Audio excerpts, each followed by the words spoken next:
It's amazing how us humans can get a spark of curiosity that can send us down a spiraling rabbit hole. In my case, it's one noun. The Fog Tower is my all-time favorite.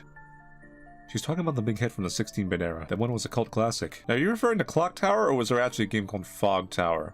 Okay, yeah, no, Clock Tower. Hifumi Kuno, the creator of Clock Tower, originally came up with Clock Tower for a submission for a competition that Human Entertainment, his employer at the time. The purpose of the competition was to drum up some new IP ideas since their past works have mainly been sports-oriented games. And the winner of this said competition would have their IP and production guaranteed. Inspiration for the game and character designs came from a movie named Phenomena, directed by Dario Argento. This name was familiar to me because he just so happened to be the director for Suspiria, one of my favorite movies, and I actually never heard of this movie before. I would love to cover it. The main character in this movie is Jennifer Corvino, and she's played by Jennifer Connelly. Funny enough, our main character in Clock Tower is named Jennifer Simpson. Clock Tower released in the year 1995, only in Japan on the SNES. And for you younger crowd out there, that's the Super Nintendo. Though an updated version of the game, called Clock Tower First Fear, was ported over to PlayStation and Windows in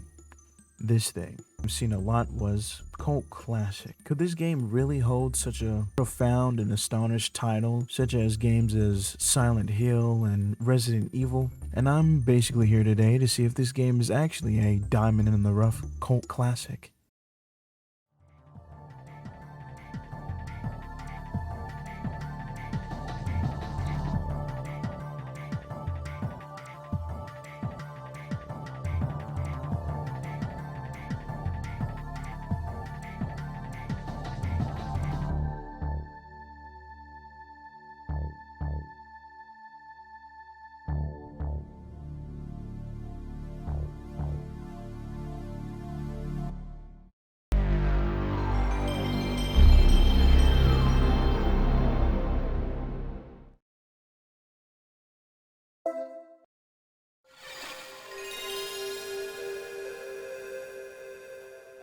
Being introduced to our protagonist, Jennifer, and our fellow orphan friends, now technically being grouped as sisters, for all four of them have been adopted to the Barrows family. Being escorted up a long path to Barrows Manor, escorting them is Miss Mary, a granite orphanage worker. Arriving at the manor, Jennifer and her sisters are instructed to wait in the main hall while Mary goes to retrieve Mr. Barrows. Getting the controls down and chit-chatting with our sisters, we start to notice that Mary's taking a long time, so we decide to go find her. We step out of the room and almost instantly hear screaming coming from behind us.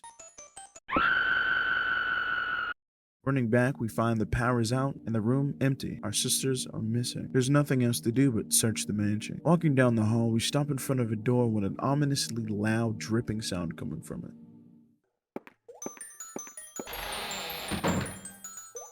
It's a bathroom. We walk over to the shower and pull the curtains back, and we find Laura dead, strung up on the shower head, and emerging from the water, a ghoul with a giant pair of scissors. We run all through the mansion though, but hit a den and it died. We quick load and this time avoid the bathroom and press on forward, mainly to not deal with that little goober with those scissors. But then he dramatically kills our sister Anne like he's some kind of badass of slasher showmanship and just rains from the heavens.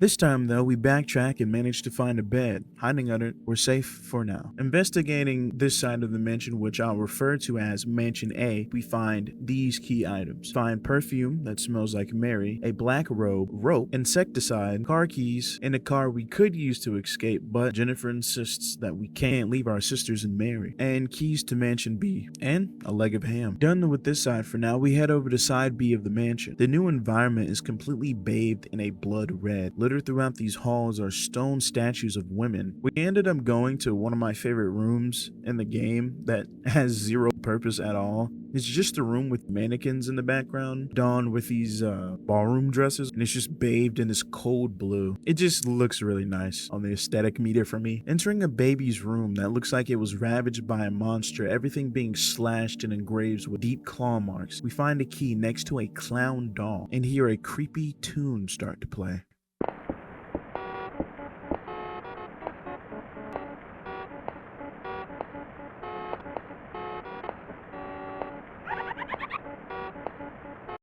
I died the first time entering the room to not having enough health. At the bottom right, there's a picture of Jennifer, and if you notice, you can look at this as a stamina health bar mixture type thing. If you go idle though, or press triangle twice, Jennifer will sit on the ground and recover her health stamina back up to blue. But the game doesn't tell you that. I discovered this by taking a pee break and then messing around. On the second floor, the floor has collapsed in on itself and we can't cross, but there's a handy board we use to traverse the gap. A room seemingly used for storage holds a false door behind some boxes. Moving the boxes and entering the room, we find some important information. Document 1, a chart with Mary's name alongside other patients' name. Also written on this document, the House of the Master, Mary Barrows. Medical document 2, another chart with info on newborn twins. Next to it, a doctor's bag embroidered with the name Walter Sampson, our father, paired with a corpse clutching a note reading, "Before I die, I will record this. There are twin children who are blemishes on this earth. She gave birth to 2 demons. When they were born, they consumed the flesh of my right hand. They were ill-bodied and deformed. They should have died, but they lived. I should have tried to." Taking his last breaths from the room's air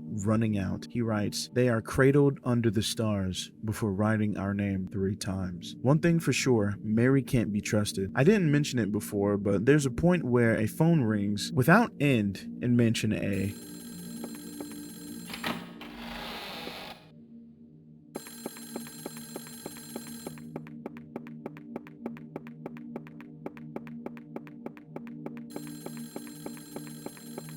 And it was so annoying the whole time entering the room and only being able to slightly jog out of the room and then going back and forth and just constantly hearing this low poly bit rate sound ringing over and over with running, because at first I didn't know how to run and I just had to crawl that whole stretch of things while I was looking for these items. And the thing is, you find the room with the phone and you can never, you can't pick it up. You can't answer the phone. To quote, "The phone line has been severed." Going back to that room due to the annoyance of instantly coming out of Mansion B and hearing the ring, I tried to answer it again. But we find Mary. At first she tries to comfort us, but then brandishes a knife and gives chase to us. I thought she was going to chase us throughout the mansion, but as soon as you run out, you can just wait there a little bit, then she despawns. Unlocking a cultic room with a ritualistic circle on the ground, we discover a hatch in the middle of that circle. The ladder leads down to a vast cave system with some kind of roaring echoing throughout.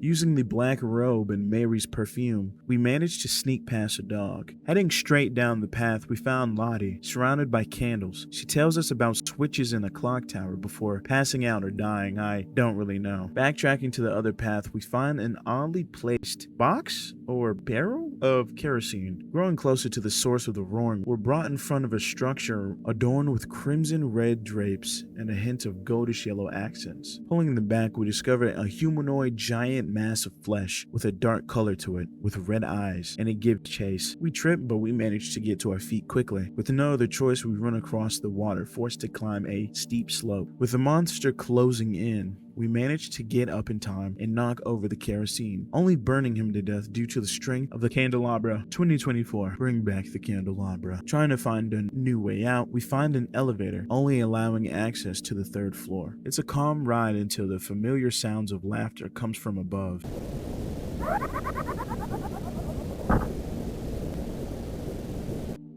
And the blade-wielding monster pops out of the emergency hatch. The elevator opens and we climb a long ladder up. We spot a panel with switches and remember the last words or last conscious words of Lottie, and we flip the switches, turning the clock tower on. The monster is suddenly stunned.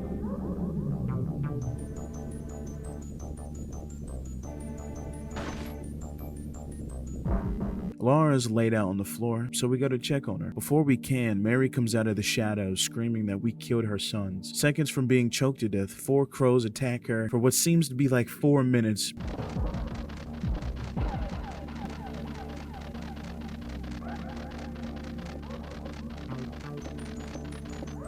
I can only assume this bizarre death has something to do with a room that you can find in the game that has rats and dead crows strung up. Jennifer and Laura looks out from the top of the clock tower as the rain stops, the clouds dissipate, and the sun rises. Now, I will say I'm really torn on this game.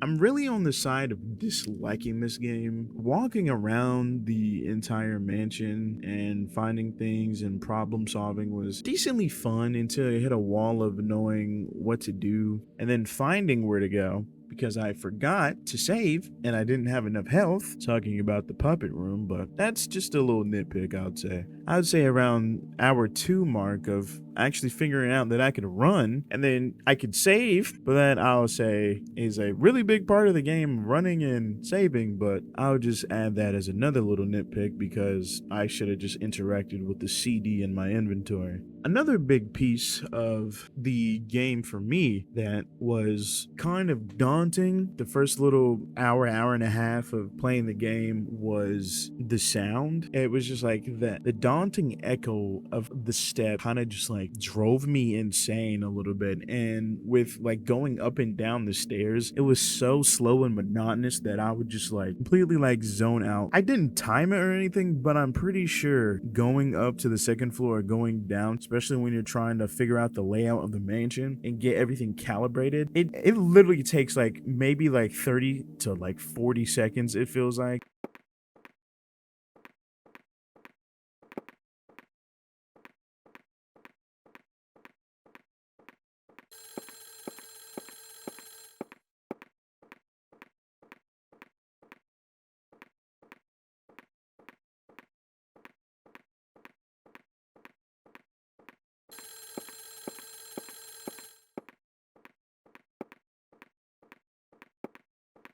The start, I was really locked in. It was thrilling running around through the mansion, scared if the monster was gonna pop up, you know, the main event trying to run around, find somewhere to hide and get away. It was really thrilling, you know, fun, you know, finding clues, searching around this new environment that you have to learn and master. That was the feeling at first. Then when you get most of these parts and you're getting more familiar with the mansion, it's just you're just walking around in an empty mansion and nothing ever comes after you, by the way. There's only those two. Well, you can trigger a event. I know it's in mansion B. Besides the main interactions that the game forces you to go on with the bathroom or him crashing through the skylight, that's like the only times he comes after you, besides the one you can trigger in mansion B. So that's like 3 encounters. And then I'm not even, well, I'll count. No, I won't count Mary because she doesn't even come out of the room. She's just like you'd have to be like a brain dead toddler to die to her.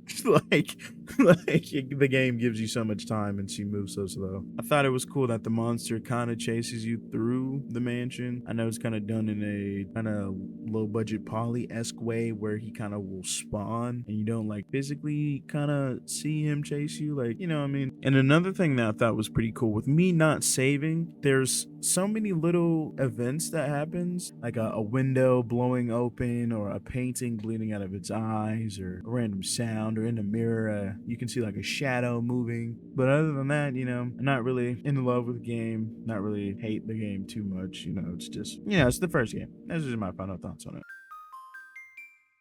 Clock Tower released on the PS1 on December 13, 1996. Resident Evil came out the same year on March 22nd, so roughly 6 months later, Clock Tower came out. I'm assuming that this game starts the cult classic debate in which I was seeing when I was looking up the game. But me personally, I think that the cult classic sphere of a game no longer holds that title anymore as soon as everyone knows about it and talks about it. Resident Evil, Silent Hill, etc. I'm just saying that's just my point of view on that. So, but yeah, also I'm thinking that this game came out 6 months later, but no one really talked about it because Resident Evil was such an astounding hit with people that got drowned out.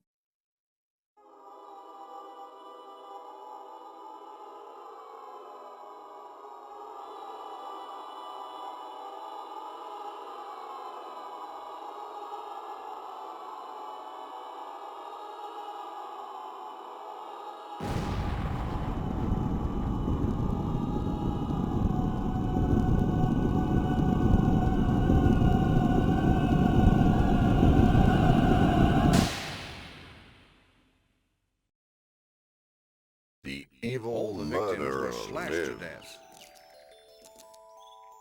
With a knife? No, it sounds crazy, but it looks like they were killed with a giant pair of scissors. The giant scissors once again search for prey. A trail of terror stretches across Europe, from Norway to England. Here it is, the Barrows Mansion. We have to go there and look around, or we'll never solve the mystery of Scissorman. You've got to be joking. It's way too dangerous. As long as he's alive, we're not safe anywhere, guys. One after another, the horrifying murders continue.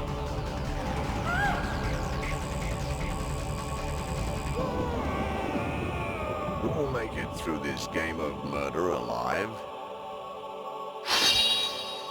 Clock Tower. After a goofy little recap of the first game, which really makes sense because that's all that really happened in the game, we also get more story insight. The story takes place in Norway, and we learn that in the year 1986, the mistress of the Barrows Mansion gave birth to 2 twins. From the day they were born, however, it was obvious the twins were evil. The twins were given the name Bobby and Dan, who were later to become the murderous Scissormen. In the year 1995, a young girl from the Granite Orphanage, whose parents died when she was quite small, was lured into the Barrows Mansion. She was attacked by a monster wielding a giant pair of scissors, now dubbed Scissorman. The monster was a grown-up Bobby.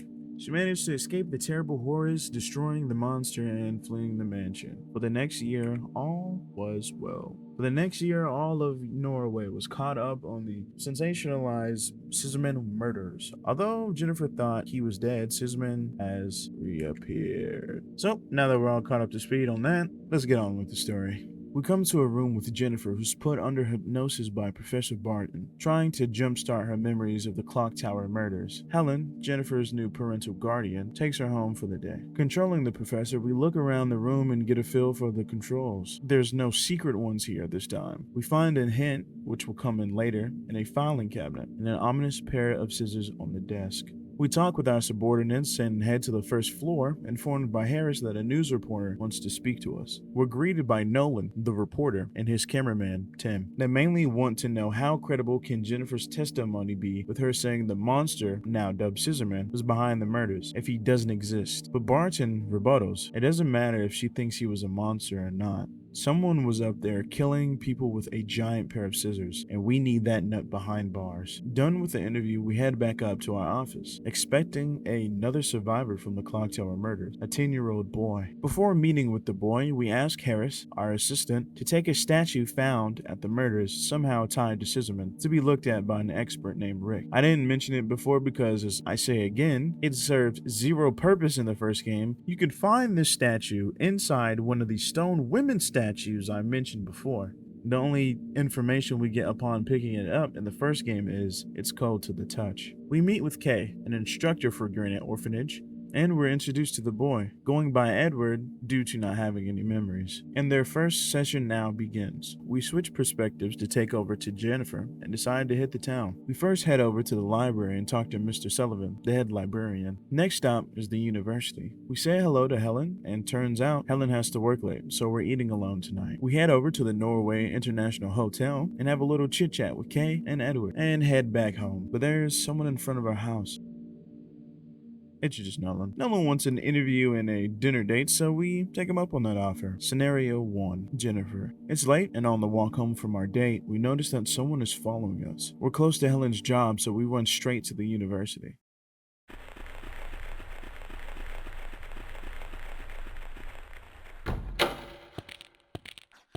What's wrong? Help! Someone is following me! Some kind of weirdo?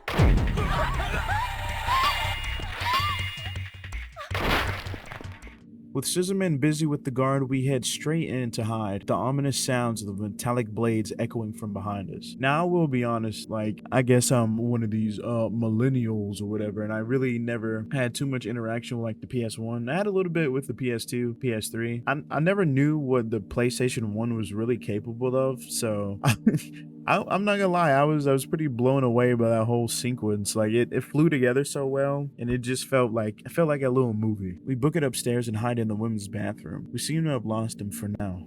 First thing we try to do, we head to the front door, of course, but it's locked. We have to find another exit. We examine the lockers next to the door, and Scissorman pops out, right on cue. We evade him again and go to the top of the stairs, and we find an emergency ladder. But escape is not that simple. We need a key. We head down to the fax machine room to investigate, and like magic, we get a chilling fax. While searching for clues, I got caught up in a little pickle and take the first L of the run of the game. Luckily enough though, there's a continue button, which is basically a checkpoint. I will say for now, I kind of have a love-hate relationship with this. Anyways, I reload and find pepper spray on the desk and spritz him up a little bit. We head downstairs and grab a can of oil from a storage room. There seems to be a cop just chilling in a back room on the first floor, but it's too late. Scissorman already got to him. With his loss is our gain. The ladder escape keys on the table, but out of bad luck, he gets me again. One reload, and the good old ring around the rosy trick, and we're scot-free. The next day, we meet with Assistant Inspector Gotts. Specifically, we inform him of the events that took place last night, as Scissorman is back for blood. Being released from the police station, which is kind of odd that we don't get any, like, witness protection or anything. We have some free time on our hands. We speak with Hellen. She's looking for the statue, the same one that we instructed Harris to take earlier in the game. We backtrack and find Nolan, and he has information on Rick. We ask him to go get the statue from Rick and get any information he has. Scenario 2, Nolan Campbell. Rick and Campbell are sat down on the couch, Rick giving insight to his days working in Castle Barrows as a butler. Nolan asks where exactly is the castle located in England, and instead of just telling us, he just talks about a chandelier giving to him as a gift for retiring from Castle Barrows, which is odd. I'd rather just have money, but eh. The lights go out and Rick is dead. A familiar sound echoes throughout this small house. We have to move fast. We book it upstairs and throw a sheet on Scissorman's head, which at this point I was still kind of grasp the idea of hiding spaces and items to use to evade Scissorman, but that's just a me thing. We conduct a loose pat down of the room, unlocking the patio in case we have to run. Moving down the hall, we find nothing in this desolate room. We step out into the patio for a quick smoke break and come back.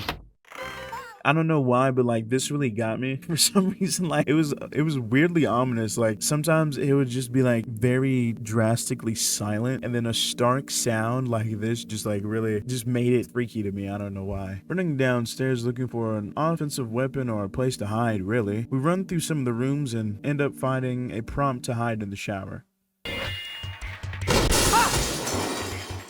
But we die. We spawn outside of the bathroom with Scissorman hot on our chase. We loop him around upstairs and frantically run downstairs, but something at the time I thought was annoying, but now looking back was pretty cool because I triggered a unexpected event in the game. By just running down the stairs sometimes you can trip and get a death animation, so that was pretty cool to find.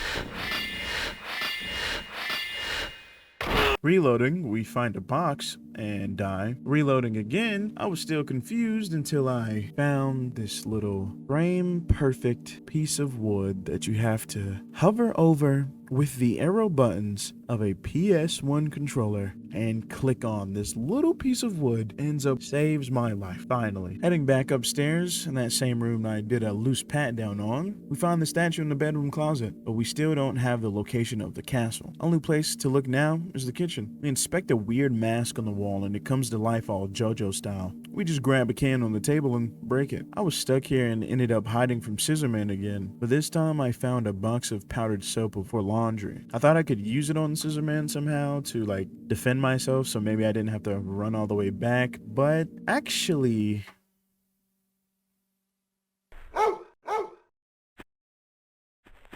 Yeah. And we escape. We take the perspective of Jennifer and we go to check in on Nolan. And with Nolan A-OK, we come up with a plan to go to Barrow's castle to find a way to finally put an end to Scissorman. Telling everyone the news, they all join us on the castle mission. So we all hop on a plane to England. Helen gets the RV campsite ready, but she can't find Jennifer. Gotts comes running out of the woods asking if he's seen Harris and Edward. They notice everyone is missing, so there's only one place to go, the castle. Last scenario. All hope seems lost. Scissorman is closing in on Jennifer.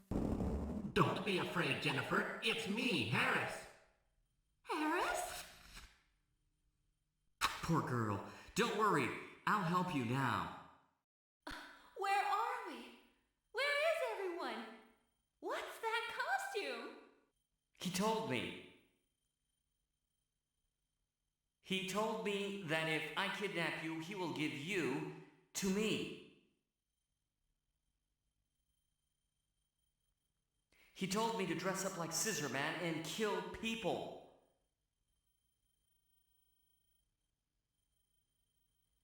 Jennifer! No, don't come any closer. Yeah, I don't know what this meant for the story, but I guess it's just used as a haha kind of bait and switch, I guess. We find a key in a jacket that was on the rack used to subdue Scissorman. We search the other rooms and we find a paper written in an ancient language. Moving to the front of the chapel, we find a copper panel. We find Gotts passed out in the room, seemingly meant for torture. We find a keyhole in the wall, so we use it. A staircase descends down. From walking up the stairs to ended up crawling out of a fireplace, we exit the room, and the room leads to the main wing of the castle to explore. The best way to tackle this is searching top down. Inspecting the only other room upstairs, we scare a rat and for some reason mess with the rat hole that he just used to escape, and we find a key, that little rat bastard. We head downstairs, maneuvering through the vast stone corridors until we find a room. The only thing of importance was a book with a copper cover. We find Professor Barton just chilling out in the sun under a tree as if Scissorman isn't coming to murder us all. We give him the paper with the ancient language on it for him to decipher. Turns out it's a spell to open a door. We stumble into the kitchen. Nothing too eventful, but there's a pantry. At first, it looks empty until I hear a sound of wooden floorboards. With the whole castle having stone floors, it seemed odd. A bookcase with a secret button leads to the hatch opening to a wine cellar. The secret wine cellar seems to be a bust, so we decide to head back up. Before going up, though, something makes a strange sound, and against better judgment, we investigate. It was Beth, hiding from Scissorman. At this point, I forgot that in this game, you have to keep interacting with people to get items. I completely left, and there's a key she gives you that's pretty important for progressing the story, so I just walked a good bit around the castle and then remembered, hey, I should probably make sure all the dialogue was exhausted. Using the mansion key to open up a gate at the end of the hall, we have the option of going upstairs or continuing straight to a locked door. This, I will admit, is something I was stuck on. I was stuck on opening this door. It doesn't make any sense for the type of door that this game is trying to portray at all. Now, look, I'm gonna put up a picture of the door, right?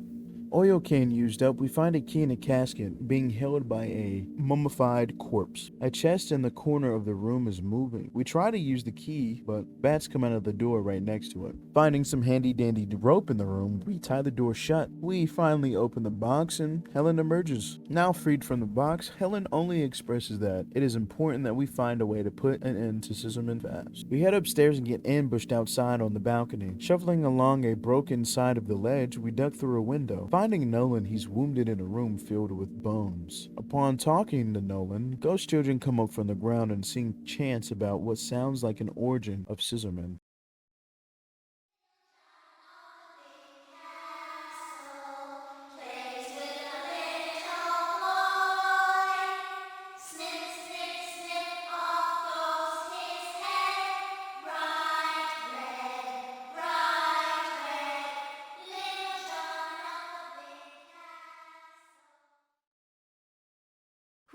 What was that?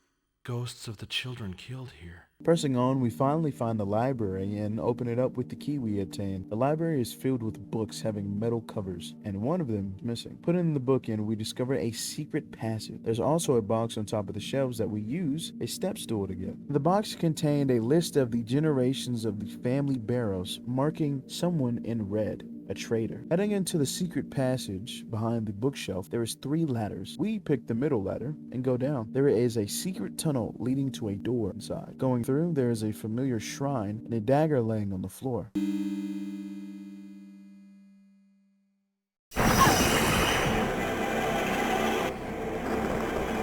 This one was a little baby jump scare. It got me though, but it was a little baby one. Thinking I had to go back to the chapel, I find Tom sitting on the floor next to the fireplace. He gives me matches for safekeeping. We head down to a room with some portraits and interact with some of them, going off with the traitor hint. Finding the traitor's portrait, we discover a hidden message. Heading back up to the library and discovering that there was a secret map. Apparently, there is a passage under the fountain. So we head down to the fountain, turn the water main off, hidden in the trees, and head down. A corridor leads to a big metal door with ominous engraving. Putting our ear to the door, we hear Miss K screaming. Please. I know you're a good boy. Let's stop this and go back to the Granite Orphanage.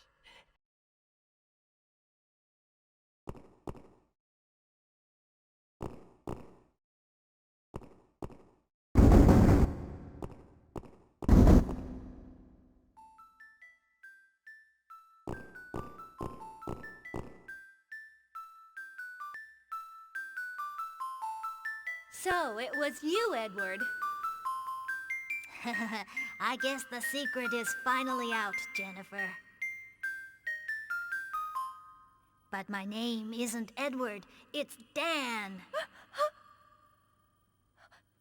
You don't mean... No! So you remember me now. Jennifer! No! Come here, you scissor-fingered little runt! Just try it!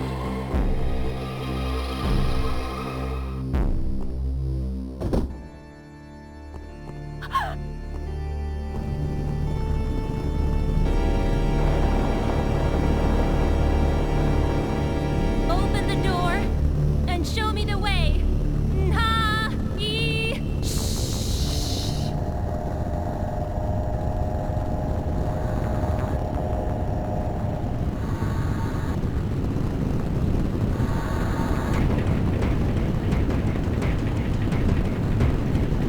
Jennifer!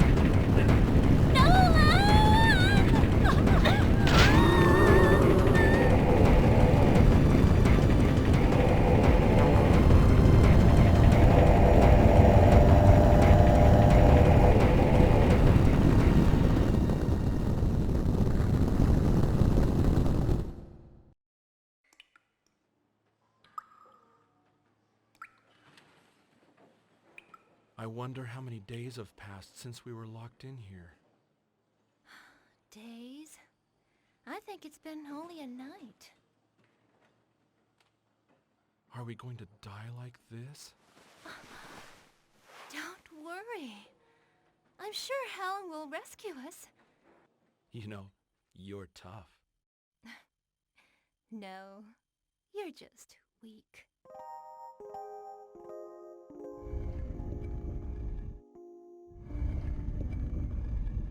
Helen? Jennifer, Nolan, Helen? Helen? Helen?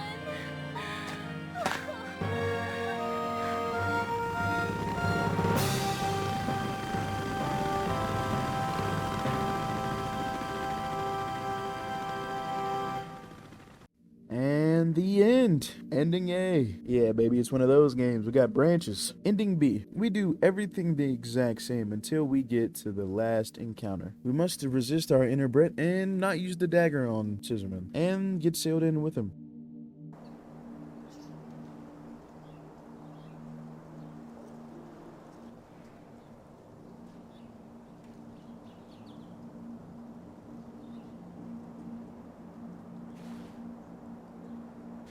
Ending C. The same start until we get to the last scenario. We have to leave the foreign note and copper book, and we have to free Helen from the box.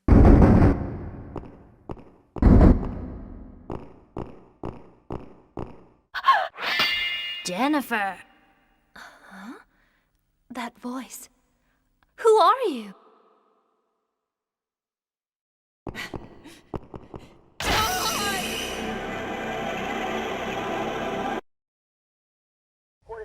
This is the place where many mangled male and female bodies are being found. The search for more corpses still continues. Hey, someone is still alive. Carry them gently. A survivor! There seems to be a survivor.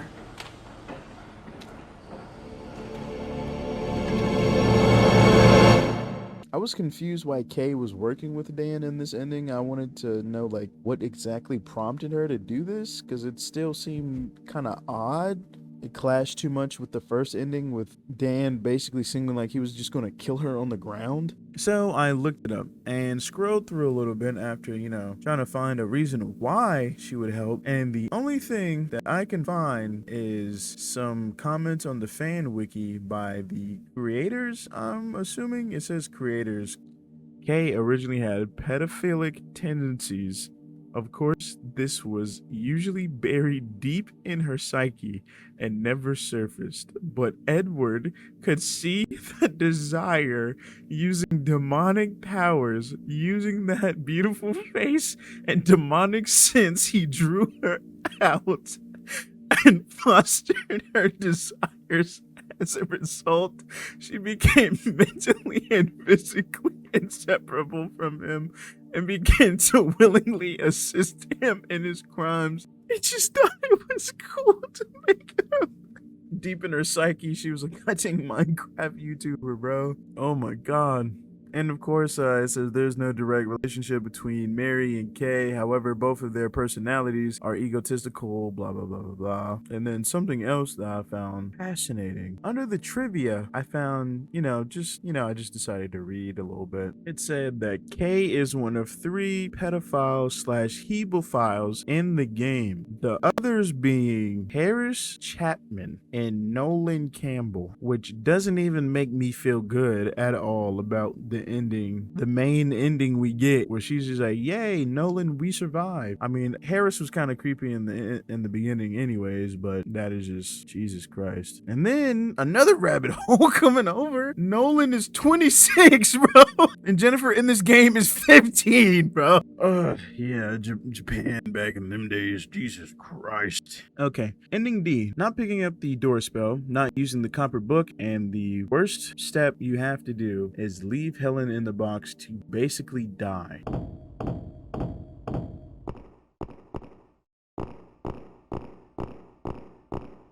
Edward, are you all right?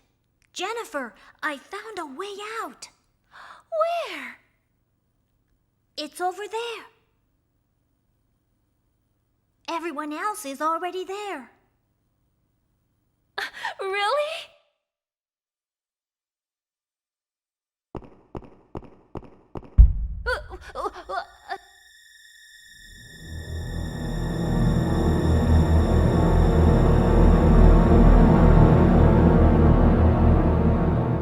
This was unfortunately the first ending I got when I played this. I didn't realize that was a door. Like, ending E is a pretty simple one. This is also one of the first ones I got. Is you have to send the statue somewhere and go to the opposite place. After that, you'll be locked into a game end after you do the second scenario. Because for me, when I first played, I thought Nolan was gonna die. I thought you could. I don't know why I didn't assume that we'd just switch over to his perspective or something, since we went from Professor Barton to Jennifer. But I don't know. I guess I wasn't thinking. I thought he was gonna die, so I didn't send him. Then learning you play as him anyways, I was like, okay, but dang.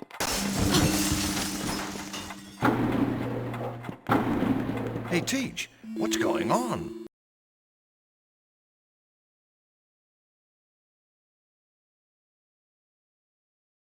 And now, without knowing the whereabouts of the statue, all leads have come to a dead end. Scissorman.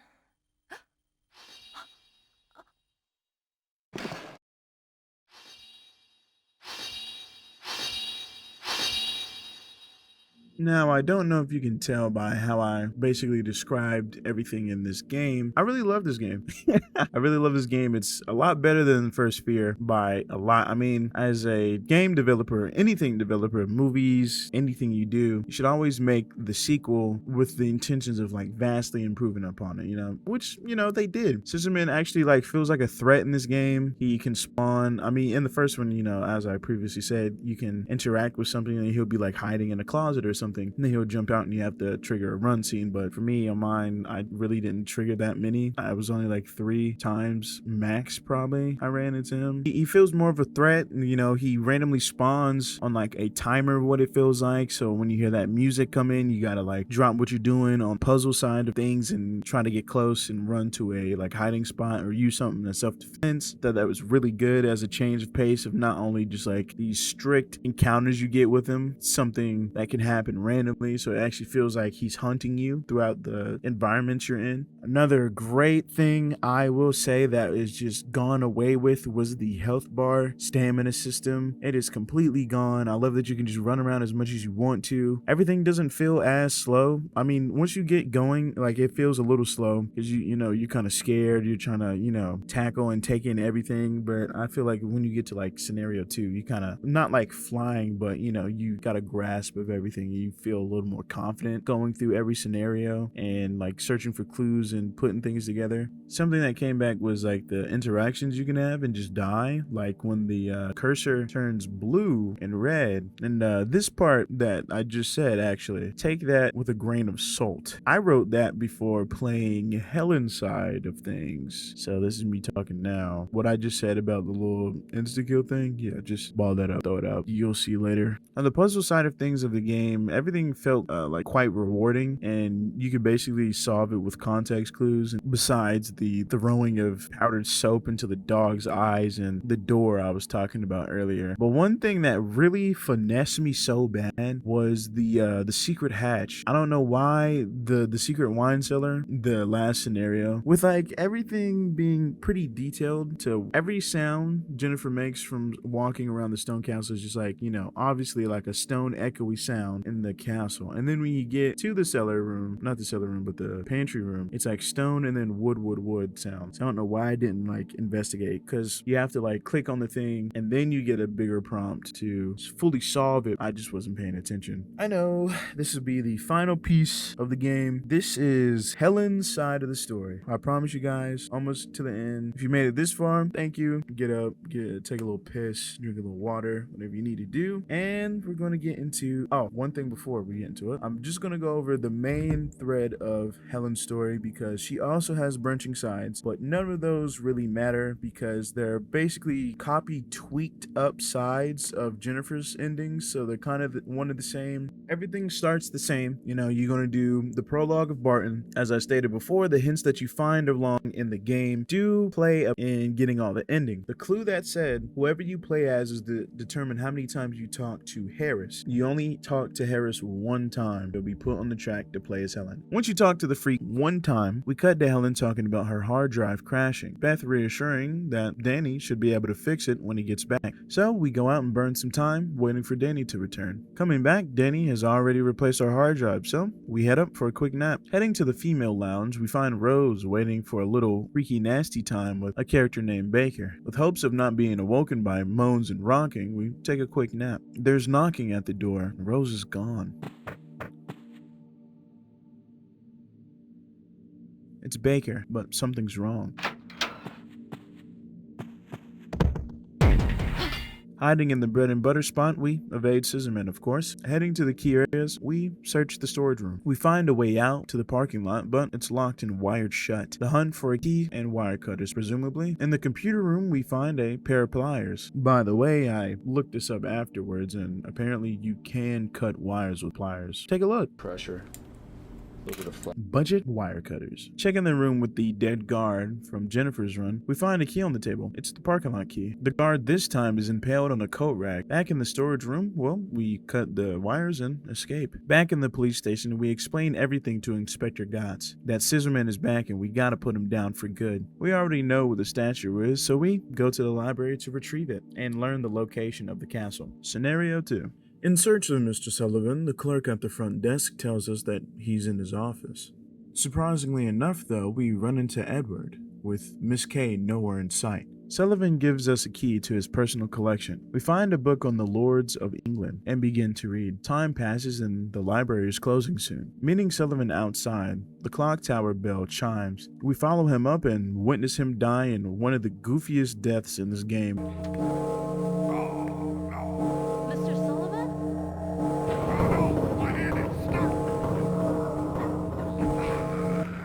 Escaping Scissorman, we're free to investigate further. We hear Edward's voice echoing out. Helen? We can't leave him. In Sullivan's room, we find a key to his back office on his desk. Under the light of a fish tank, we find the statue, and now we gotta find Edward. Now, this is something pivotal and changed the game for me because I was stuck with nowhere else to go. Searched everything except for upstairs. Because if you go upstairs, it puts you in a permalock situation where you go up and you can't go back downstairs. You have to go through the room. So I looked up a playthrough on what I needed to do different or something, and those insta-kill interactions were mashable the whole time. I learned as soon as I was almost done with the entire game that you can just mash the X button to escape those. I thought we were cool, you know. I thought human entertainment, they just stopped with all the let's not put any more gimmicks that, you know, we're not gonna tell you. It's not even that I'm a fool. There's some of the hardest interaction mashing segments I've ever come across in gaming.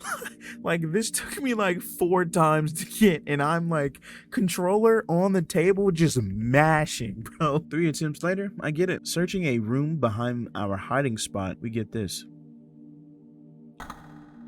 Edward. Edward is safe and a possible escape for him via the air vent. We could just get the screen off. Heading back to the room, we notice the police are outside and trying to find a way in. We also end up finding a screwdriver. With Edward safe, we head to the front desk.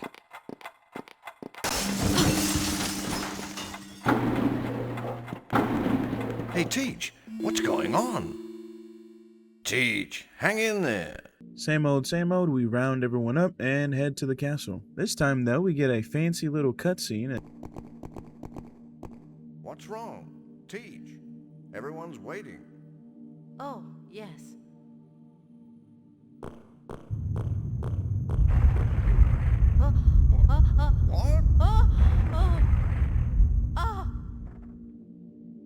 At first glance, it seems like everything is the same, but there is a decent amount of changes to all the areas and stuff. Deciding to head to the kitchen, we find Harris, and not even being fazed by the fact that Scissorman is in the castle and wanting to slaughter all of us. And then him saying, quote, It's just a hunch, but I don't think he's after me. Because he is after you.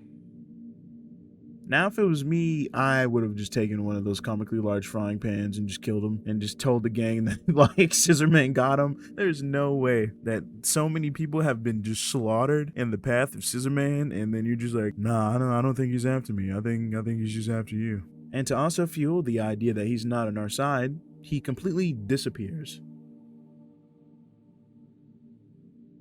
But I mean, hey, he gave us a key. In the trapdoor to the cellar, we find Tim. He's hiding from Scissorman. We find a key in the living room next to a teapot, that same room from Jennifer's playthrough that had all the portraits. We go to that room with the copper book and struggle with the hardest boss fight in this game, clocking in at 7 attempts. Literally 7 times. Finally getting it and killing the hand with a pin, we get ourselves a spell to, quote, vanquish demon kid souls. We get the library key from the rat home and use the mansion key to open the gate. This time in the room with the stone casket, we find Nolan, also a mini tape recorder on the ground, and in the chest that Helen usually would be in, a lead ball. Entering the library, we are met with a roaring fire. In the back room, we use a stepping stool to get a wooden box on top of the bookshelf, and we burn it in the fireplace, revealing a key. Opening the secret passage with the stone book, I ran into Scissorman and died, but I was determined and greedy and kept reloading to see if there was a possible way I could just maybe weasel out of it. In some areas, if you die from him, he'll spawn somewhere else, and on the 3rd try of me spawning, I got a sweet spawn. We come to the same 3 ladders, but different puzzle. We have to drop the lead ball and find the dry path. the right path found, we head down.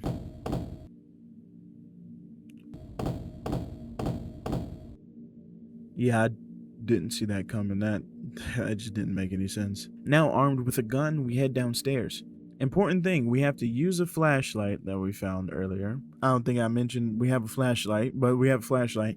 We have to use the flashlight on a fireplace. We find the door spell in the chimney and then head downstairs. We hear Jennifer crying through the locked door in the main hall. Jennifer?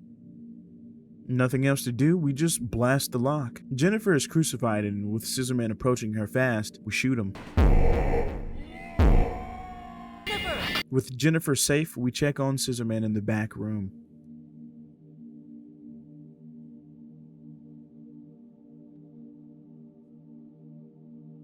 Professor Barton, why? How could you? Helen, I told you when you first joined my seminar, there's always a danger of turning toward evil when you are researching criminal behavior. Always remember that danger. It's ironic, isn't it, that I was drawn in by his evil soul.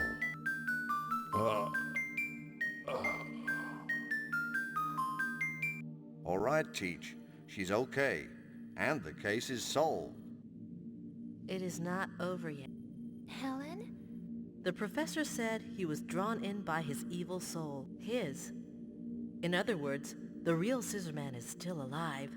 And with that, we leave Jennifer in the care of Gotts, and we hunt for Scissorman. Using the cosmetic key, we find a map of the castle with a path under the fountain. On the way to the fountain, we find Beth and tell her to stay put, turning the valve and descending to a familiar door. Here things play out the same. Door spell and almost get dragged in, but God takes a while to shoot. Oddly enough though, Helen and Gotts make it out okay, but Jennifer is still trapped under the debris for some reason. And I just thought it was kind of funny, like Gotts just he just threw her somewhere. And that's Clock Tower 1 and 2. And for those hearing this and making this far, I want to say thank you for watching to the end, or if you're, still asleep. And I know there's probably some stuff I missed in the first game, and to that I say, I don't really care. Like, the vibes were not immaculate with that game, my dude. Like, that, I just did not have fun playing it. It just didn't feel fun at all. Like, I'm sorry. You could probably look it up. Like 4 people was probably playing it. But hey, I can make it up to you if you decide to stick around with my next project. For starters, I know the next one after this I should be dropping. The Alone in the Dark series, 1 and 2 specifically, coming out as soon as I can possibly make it. Honestly, I was kind of interested in it because with the release of the remake coming along, I think it is October 25th of this year, I wanted to,